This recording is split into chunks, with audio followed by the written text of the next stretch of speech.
Okay. Well, we have a distinguished panel talk about Baltimore, among other things. So why don't we dig right in and say, David, you were trained as a lawyer, went to Princeton undergrad, University of Pennsylvania Law School, pretty good place, pretty good schools. Why did you want to be a real estate developer when you could have done something more interesting like practicing law? I love to bang my head against the wall. It's actually interesting. I didn't want to be a real estate developer. I actually had initially a very negative view of real estate when I was a kid, which was, back then it was a bunch of Joe Pesci movies about moving poor people out and building condos. So every real estate developer was a bad guy. It took me a while to come to the realization that investing in real estate not only could be financially rewarding, but you could also use it to have impact in your community. Okay. Rachel, your job is to give away money. Is that a hard job to do? Do you get to be very popular when you're giving away money? Everywhere you go, people come up to you and say they have a great idea? Do you ever get that? So for every dollar we give away, which is $150 million a year, we say no to about $1.5 billion. So I spend most of my days saying no to really smart people doing really good work that just does not align with how we are trying to be strategic and measure what we're doing, which is really hard. How many people have you said no to today already? 3. 3, wow. Okay, wow, all right. Eric, what does CFG stand for? CFG stands for Capital Funding Group. Okay, and why did you put your name on an arena? I think this is somewhat of the culmination. We've been kind of hiding in plain sight in Baltimore for a long time, and it was an opportunity for us to continue what we've tried to do for many, many years, which is give back to Baltimore, put capital in, and try and ensure folks understand how great the city is, and try and get more folks downtown to enjoy the arena. So if your name is on the arena and there's a hot act in town, do people call you for tickets all the time, or what do you do? All the time. What's your number? You already have it, I thought. Okay. So absolutely, there's been tremendous interest in. But your main mission is to lend money to people in the Baltimore area or Maryland area. Is that? Absolutely, yes. Okay. David, how is the redevelopment, revitalization of Baltimore going? Is it taking more time than you had thought? And the program called Downtown Rise, how do you think that's going? So we're really excited about Downtown Rise because it's this program that the mayor is using to sort of reimagine downtown Baltimore. And the most exciting thing about it is that it really is a collaboration, includes tons of downtown stakeholders, including the big ones like the aquarium and the science center and the Orioles and the Ravens, everybody thinking about how downtown can be this new, reimagined, connective, walkable, usable space that's exciting again. Of course, I'm a real estate developer, so I think everything is moving too slowly. But in reality, I've never seen this sort of level of collaboration amongst the powers that be, and this really focus and understanding that we're at a critical moment in downtown Baltimore. It's effectively an existential crisis for our central business district. And I'm really proud of the way our leadership between the business community and, of course, the mayor and the governor and everyone has really stepped up to understand how important this moment is and is pushing to get things done. Right. So being a real estate developer, is it harder to get the architects to design something that looks great and works well, harder to get the financing for it, or harder to deal with the government officials who have to give all the regulatory approvals? What's harder? Well, those things are all extremely difficult. The only good thing is I actually pay the architects, so they have to do what I say, although it takes a while to get them there. You pay us, David. You pay us, too. The challenge is, I would say, that one of the biggest challenges, especially on a project of the scale and scope of what we're talking about at Harbor Place in particular, and sort of this downtown revitalization, is that it isn't just an MCB project. This really is a massive civic project that requires so many things to go in the right direction, and so much support. And it requires convincing a lot of people, which we've done, to get behind the project and support it. Wouldn't life be easier to develop something in the suburbs or something? Why do you care about inner city Baltimore? You can avoid it and your life would be fine. Well, we do a lot of development in the suburbs, and thank God I do, otherwise I'd be broke doing stuff in the city. The reality is that I'm from this town. I love this place, and if we don't do it, who's going to do it? The project sat around for years with no one being willing to step up, even though there were people who have the financial capability and expertise to do so.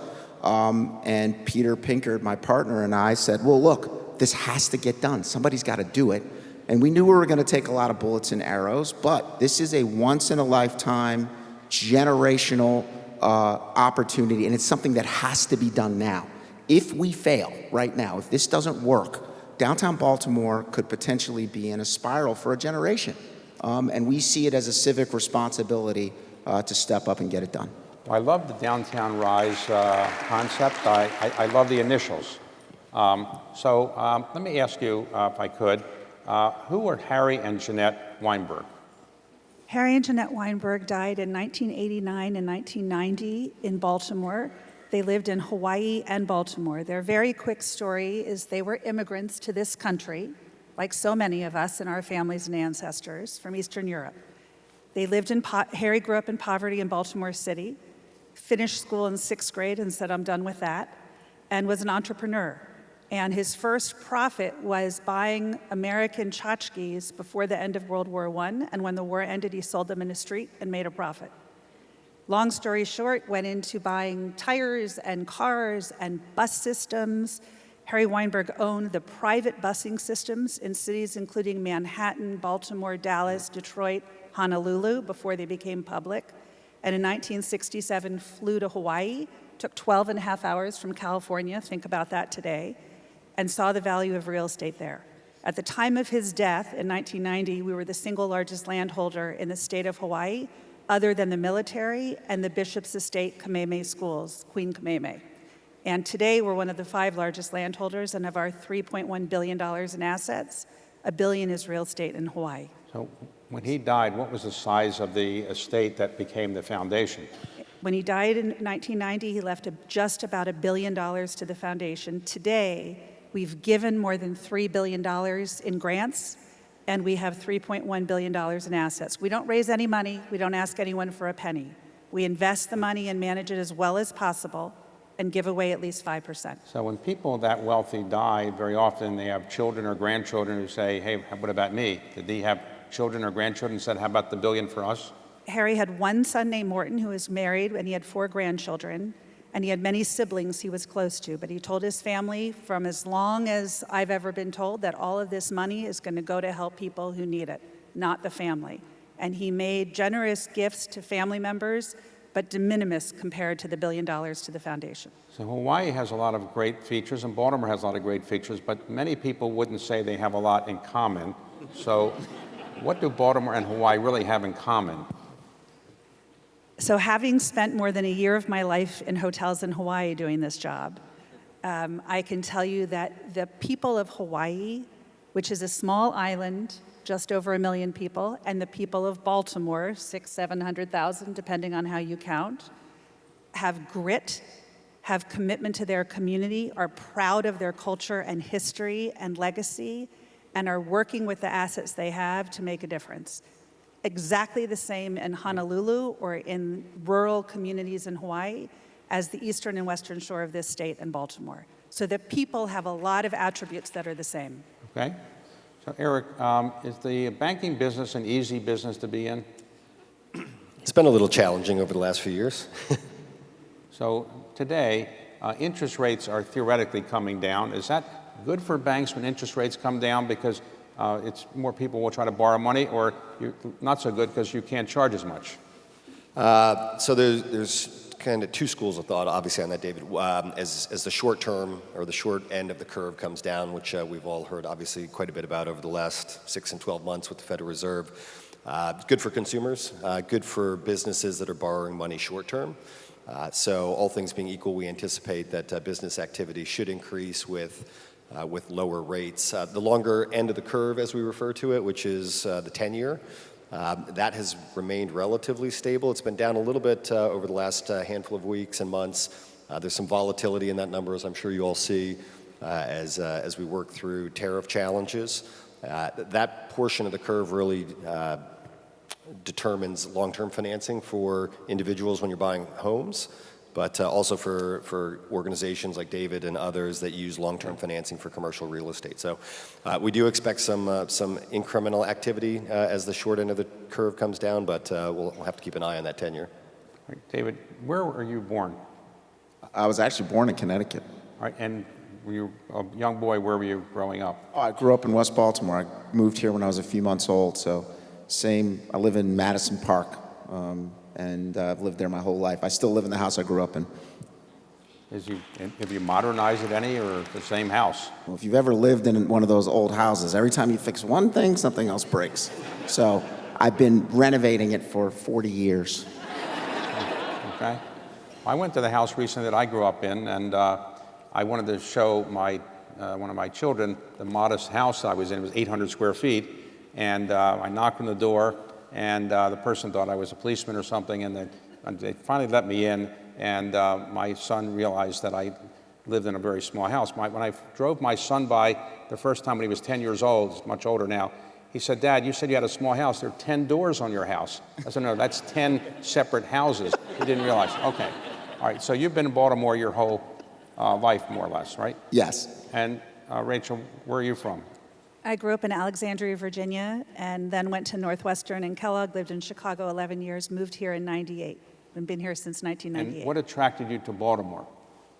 My career and path has been total serendipity, and claiming otherwise is insincere. So I was working in the private sector in Chicago, fell in love, got married, had a baby, was on a maternity leave that I had to fight for, and when Audrey was 6 weeks old, she's now 27, the two female partners worldwide of this architectural firm called me and said, "You must fly to San Francisco, you must present at the partner meeting, they must see women come back to work." And like a dummy, I did, landed in San Francisco, went to the business center, went on the computer in the modem, some of you my age or older remember the modem, and went to Washington Post and typed in VP of Marketing. I had also worked in the nonprofit sector in Chicago for the JCCs of Chicago, and I have a deep, rich history in the Jewish community in Israel. And it was that week that Daryl Friedman had advertised for a VP of Marketing at the Associated because they had an opening. So the week I was pissed off and went looking is the week they advertised. So I moved here in 98 for that job. Okay. Eric, where are you from? You're from New Jersey, or? And I was actually born just outside Chicago and moved to Los Angeles very young in my life. My family then moved to Northern Virginia when there wasn't much out there. I wish I would have invested in some real estate then, David. And then actually came to Baltimore for my first job out of college. Spent a brief time in New Jersey, which is where my wife is from. But we've been back here for 21 years. Really? Okay. So I guess you all have pretty extensive ties to Baltimore. So let me ask you, when James Rouse developed the Inner Harbor, initially, he was the first developer who kind of said we can make the harbor area more attractive than it was. It was kind of run down at that time. It worked for a while, but why did it go south? What happened that needed to be redeveloped? Why did the original Inner Harbor project not quite work? Well, there's a few reasons. One is it kept changing hands, and it was originally designed as something called a festival marketplace, which is basically a mall. And that product is no longer something that people build anymore because there's just too many places to get things online and too many other convenient ways to get stuff. And then, of course, it changed hands to a large corporate owner after a couple different things, and they turned it into a mall. It had an H&M and things that you could get at a mall. And so who's going to go pay for parking and do all those things to get a T-shirt that you could get at Towson Town Center? No one's going to do that. So the real question is, how do you turn it back into something that reflects Baltimore, that is cool, that's special? And that's the task. The task is to do that in an economically sustainable way. And that's the difference and why we think it will work, because instead of just rebuilding a mall, The plan is to build a large-scale mixed-use project that includes residential that will keep the place activated. It includes, and financially performing, it includes building space for really cool, sort of special retailers. What we're looking for is a place that when someone comes to town to visit you and they say, hey, I want to go to Baltimore, like what's going to reflect this place? They're going to say, oh, there's a bunch of cool neighborhoods, but you got to get downtown. Because when you see downtown, you see what we have at Harbor Place, you're going to see all these cool things that you can never get anyplace else that's going to really truthfully be reflective of the spirit of the city. Okay, so how long will it take before you actually have it all complete? How many years is this going to take? It's built already, just in my mind. On your mind? No. It's going to take some time. It's a very large, complex project. The good thing is it is progressing. We received our site plan review committee approval, and so now we're on to a permit. And if things go well, we should have a permit, sometime end of next year. So is it a 10-year project overall? It'll take 5 to 7 years to finish every last piece of it. And obviously it's subject to a lot of stuff. We got to raise capital for it. We have to, there's all this infrastructure work which has to be done for downtown, whether or not we do the project. It's irrelevant. It's work that has to be done no matter what, but you still got to find a source for that capital, and it still has to get done. So there's lots of steps to it, but we're feeling very positive about it. We're getting a lot of support, a lot of interest from awesome, cool retailers and other folks who would like to be involved in the project. So we're very excited. As a percentage of the time that you have in your development, is this 20% of your time, 25%, 50%, that particular project? Me personally, or the firm? Well, the firm. So for the firm, to just put things in perspective, this is about 200,000 square feet of existing real estate. We own and operate 17 million. So if we spend too much time on this, we won't be able to do the rest of our business. Okay. But it does take a lot of resources and time and energy. And obviously it's a very big focus for Peter and myself because we're from Baltimore and we care about this project. And it is a super important project for the city and for the state. And for just sort of, in our mind, confirming this entire trajectory reset that we have going on in Baltimore City. But no, it doesn't consume all of our time. Again, as I mentioned earlier, if I let it consume all my time, I'd be bankrupt. Okay, well, you don't want that to happen. We don't want that to happen. So, Rachel, let me ask you today, if somebody wants to get a grant from the Weinberg Foundation, other than running into you in the hallway or something, what is the best way to get money, and what are the type of projects you're looking to support in the Baltimore area? So the easiest answer is our website has more information than you'd ever want to read, including what we fund and what we don't fund, and how you can see if you are, it's appropriate for you to possibly apply for a grant. The good news is we have you contact one of our staff members, and the secret sauce of Weinberg is I work with incredible people, and I'm proud to be among them. And you have a conversation with someone about your project and whether it would be a potential fit for Weinberg. We have given, just in Baltimore in the past 5 years, roughly $200 million. So there's real money available. The areas are housing, health, jobs, and education, with a focus on older adults living out their lives independently and with dignity. And so if anyone is in any of those areas, they should spend a few minutes reading the website and then talk to one of my extraordinary colleagues. So you focus on 2 areas, Baltimore and Hawaii, is that right? We focus on more than that. So we focus on about 6 cities. Okay. But primarily we are focused on Baltimore and Hawaii and also the state of Israel. We also focus in New York and Northeast Pennsylvania and a bit in California. We also do national projects related to jobs and older adults. So when you hire people, do you say, spend a few years in Baltimore and then you can get to work in Hawaii? Or people don't, I mean, you don't promise out that you're going to let them spend a year in Hawaii or something like that? I have colleagues in the audience who can attest to the accuracy of this statement. We have more employees who have transferred from Hawaii to Baltimore than vice versa. Really? Well, that's good. Okay, and so today, what do you think is the biggest need of Baltimore? My humble opinion is affordable housing. Safe, secure, affordable housing. Right? And so are you giving grants in that area? Pardon? Are you giving grants in that area? Yes, we are funding an enormous amount in that area. Amy Klein, who many of you know in that space, is our contact. She's actually traveling with the mayor in a group to Savannah to see some examples that might be adaptable and replicable here. And we are partnered with many, many organizations in the community. We're also very supportive of the Vacants effort by the mayor and Mark Anthony Thomas at GBC and Shalonda Stokes at Downtown Partnership and many others, and care enormously about housing that is affordable, that is safe and secure, that has wraparound services for those who need it, so that anyone who is facing a difficult moment in life has the stability of a home and then can pursue work and other activities safely. So Eric, if I wanted to borrow some money, I have lots of banks to pick from. Why should I pick your bank to lend me money as opposed to JP Morgan or some other bank like that? Well, first and foremost, for this group, we are Baltimore's largest, the largest bank headquartered in Baltimore, and we were the fourth largest bank in the state of Maryland. But I think much like Rachel talked about, it's people, David. We were named Baltimore's best place to work 3 years in a row for large companies. It's really culture, and it's really something that comes from the top with our owner, a gentleman by the name of Jack Dwyer, who's a serial entrepreneur and philanthropist and has tried to give back to Baltimore as much as possible. We're handshake lenders, which is something that's long gone. Our word is our bond, and when we tell you we're going to do something, we do it. And you have access all the way to the top to the owner of the bank all the time with Jack. But something that we love to continue to support Baltimore. We're vested in this city, we're vested in the state, and we want to help revitalize it in any way we can. Okay, so where do you get your money from that you lend out? Is it depositors or you?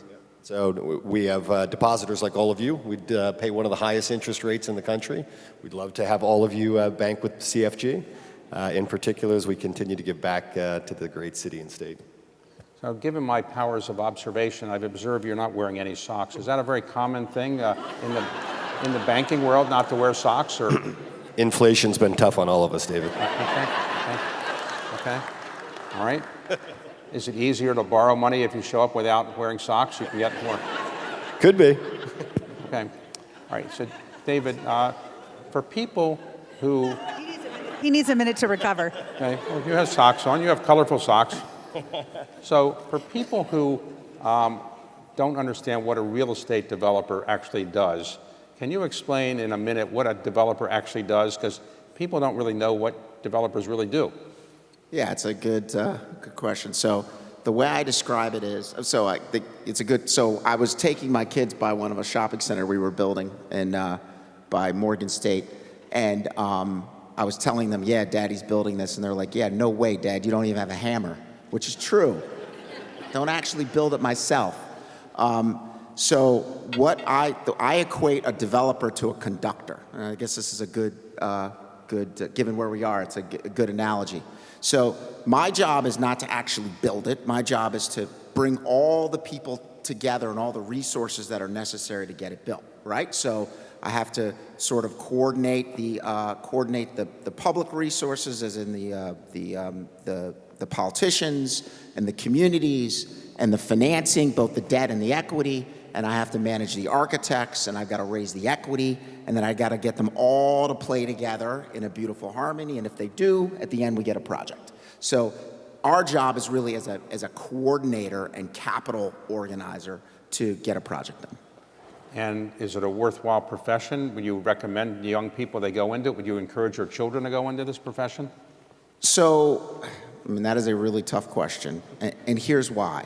The reality is, when you get to develop projects that are really meaningful, it is some of the best stuff you'll ever do. Like, we are developing a project in our neighborhood, my neighborhood where I grew up, which was called the Murder Mall when I was a kid. Now there are people buying townhomes there and living there in a place where no one wanted to live. It's a real evidence that we're able to attract middle-class people back to the city, and it's super exciting. But it's so hard. I mean, it is really, really, really, really, really hard, because people are constantly fighting with you, and you're constantly dealing with people who honestly don't understand anything about real estate. but everybody thinks they do, kind of the way I think I understand food because I like to eat a lot of it. But it's a real battle, and a lot of times you spend so much time, as I said, banging your head against the wall, trying to convince people that what you're doing is going to be better than what's there, and it's hard. Like young people often say, I want to grow up to be a lawyer, a doctor, athlete or something. Nobody says, I want to grow up to be a developer. Why is that? Well, I think for a couple reasons. One is most of them have no idea what it is. But I think it's also because I think real estate developers are often painted as, you're just this person who's trying to extract something from my neighborhood. And look, I'm not saying every developer in the world is a good person who's trying to make the world better. I mean, that would also be ridiculous. But the reality is, and this is one of the biggest problems we have in this country is NIMBYism. It is standing in the way of growth. It's preventing the construction of affordable housing. And it makes everything take so long and cost so much money. There's just a lot simpler ways to make money. And I would tell you, the only reason we're able to do development is because we have sort of what I would call a regular way investment business that buys things and owns them for a profit. The development side is a combination of building things that are much easier, like big industrial buildings, or doing things that have this community angle to them. All right, so there is a real estate developer who got into politics and got elected president of the United States twice. Are you thinking of ever getting into politics and running for anything? Absolutely not. No? And if you saw the way my name was dragged through the mud in connection with Harbor Place, you would understand why. Well, it didn't hurt somebody else who got elected president. You never know, but okay. So you rule you out for the time being. You're not going to do that. So, Rachel, you have operations in Israel. So have you talked to your people the last 24 hours or so, and what's the mood in Israel like now?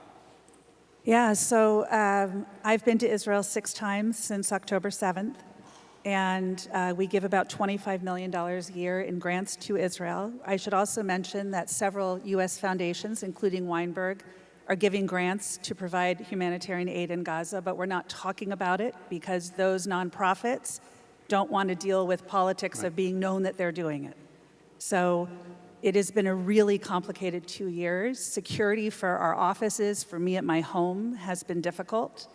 And that's a reality. Anti-Semitism is 4 times higher than it was 2 years ago. ADL is recording the highest numbers in the history since they began recording acts of hate crimes. And in Israel yesterday was jubilation and joy, the likes of which we've not seen. Right. And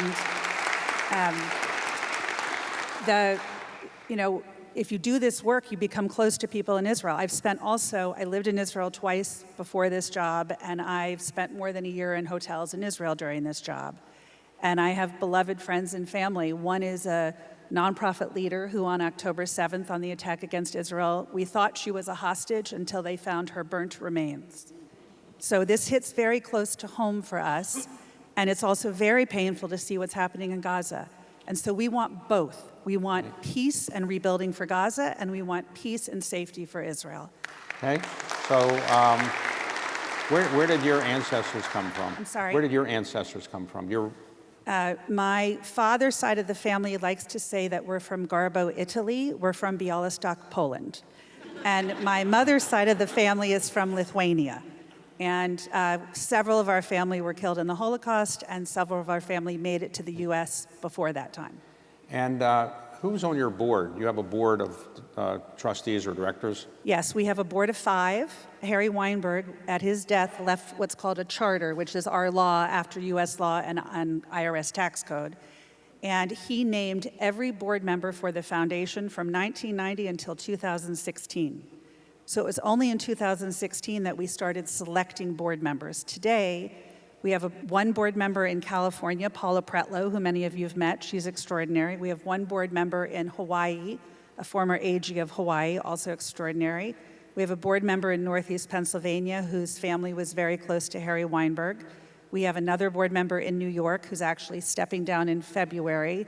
Small secret at Weinberg, our charter says when you turn 75, you must conclude. So Gordon will turn 75. And then we have, for the first time in 2019 or 20, Nimrod Gore, an Israeli who spent a lot of time in the U.S. and married an American woman. He's the head of the largest renewable energy investment fund in Europe, is our board member. So we have 5 board members in those 5 cities. And are you the biggest foundation based in Baltimore? The Annie E. Casey Foundation, which is extraordinary, and Weinberg are very similar in size. In terms of giving to Baltimore, we are the largest. Okay. Eric, why do people not like bankers generally? I mean, as a general Because they rule don't of wear thumb, socks. How much time do we have, people David? don't say they love bankers. Why do you think that is? Because bankers give people money, they lend money out. Why do people not like bankers? I suspect there's a host of reasons. I think at the end of the day, there may be a perception of, to some extent, that they're just transactional and unfortunately, like a number of sales types jobs that they use consumers, and that they also maybe use business owners as well. And I think that in particular, unfortunately, we know when things go sideways, which they tend to do from time to time for us personally and in business, that the bankers are the ones, unfortunately, that take your home and take your business. So it's not really a great position, for the bankers to be in. But again, I think that folks really see them probably more as standoff at the end of the day. So today, are, let's say, defaults at a relatively low level? Or do you have what percentage of your loans actually don't get repaid? So we've had, knock on something here, a relatively impeccable track record where almost 100% of our loans get paid. We actually have, and we work with the Department of Housing and Urban Development, HUD, on a really unique program that finances or insures nursing homes and healthcare facilities around the country. And it's actually where we started our business and our career more than 30 years ago. We've owned the bank for about 15 years, but prior to that, we were effectively a specialty finance company funding nursing homes, again, and healthcare facilities all over the country, and we do that through the Department of Housing and Urban Development. So we provide short-term loans to owners and operators of these facilities that take care of a number of our family members, obviously, and then we refinance those through HUD. Right. It's a pretty unique program. Not a lot of folks know about it, but so we have a different business model than most traditional banks. So do you like to lend money to real estate developers? Do you do much of that? We do. Absolutely. Obviously, David is a great friend, and would love to help him in any way, but we try and help anyone who wants to put money back into this city and into the state and across the country and improve the lives of the elderly and anyone else who needs housing. SOFR plus 50. I love it. So, David, if we came back here 5 years from today, you think that Baltimore downtown will look much different 5 years from today? I do. I think all of Baltimore is going to look different. I haven't seen this sort of level of excitement about Baltimore in my lifetime. So I'm hoping that momentum continues with the great work that the administration's been doing around crime. People are excited about Baltimore.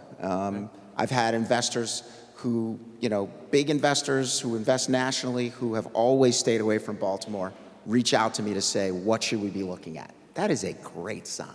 Okay. So you grew up in, what high school did you go to? The only high school, Baltimore City College. Okay. And what class were you? I'm class of 94.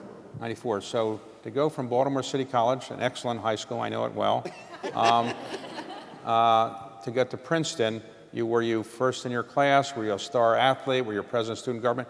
How did you get to Princeton from Baltimore City College?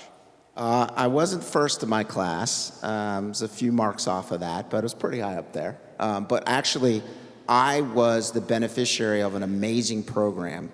It was called Math and Science for Minority Students. And what it did is it went to Baltimore City Public High Schools, and it picked kids that they thought would be gifted in math and science, and it sent us to Andover, Phillips Academy, Andover. It's a African-American school in... No. But it let us go there for 3 summers. It was just effectively like an amazing math nerd camp. And basically that was a huge experience for me and opened the door basically to any college I wanted to go to. Okay. And you went to Northwestern because you're from Chicago? I'm from Alexandria, but I went to Alexandria, but you went Northwestern. My parents grew up on the south side of Chicago, and I don't know if Northwestern still has early action.